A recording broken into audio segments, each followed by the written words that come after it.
Bonjour et bienvenue à notre méditation. Aujourd'hui, c'est le 19 avril et nous sommes donc dans cette semaine que nous appelons, enfin ce week-end saint, où le Christ, où nous célébrons la mort et la résurrection de notre Seigneur Jésus-Christ.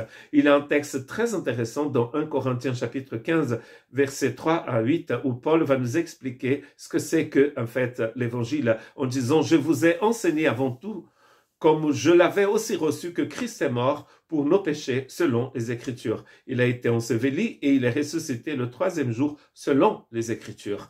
Il est apparu à Céphas, donc Pierre, puis aux 12. Ensuite, il est apparu à plus de 500 frères et sœurs à la fois, dont la plupart sont encore vivants, il dit à l'époque où il a écrit cette lettre, et dont quelques-uns sont morts. Ensuite, il est apparu à Jacques, puis à tous les apôtres. Après tous, il m'est aussi apparu à moi comme un l'avorton. Est-ce que le Christ vous est apparu? Est-ce que vous avez le Christ? Vous avez vu le Christ? Est-ce que vous avez contemplé le Christ?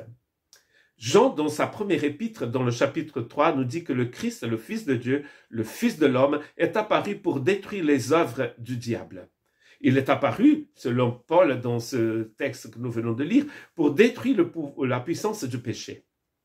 Et aussi, on sait qu'au troisième jour, il a vaincu la mort. Et donc, il est venu pour détruire les œuvres du diable, pour détruire les œuvres du péché et pour vaincre la mort. Et donc, il nous a ouvert le chemin vers le Père. Nous pouvons aller vers le Père. Nous pouvons rencontrer le Père. Nous pouvons avoir le Saint-Esprit en nous. Nous n'avons plus d'ennemis. Ils ont tous été vaincus à la croix par le Christ. Dans Romains chapitre 6, Paul nous explique que nous avons été baptisés dans la croix. Nous avons été baptisés dans le tombeau. Nous avons été baptisés dans la résurrection pour que nous puissions être un homme nouveau.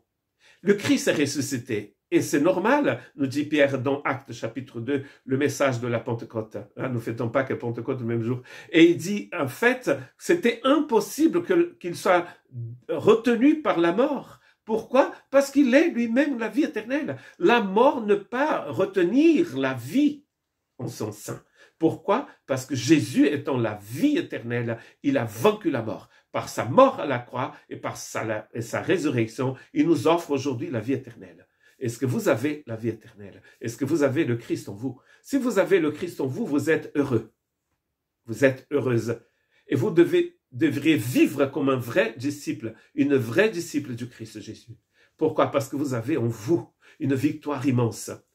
En Christ, nous avons vaincu le diable, le péché et la mort. Nous sommes plus que vainqueurs par celui qui nous a aimés. Que Dieu vous bénisse.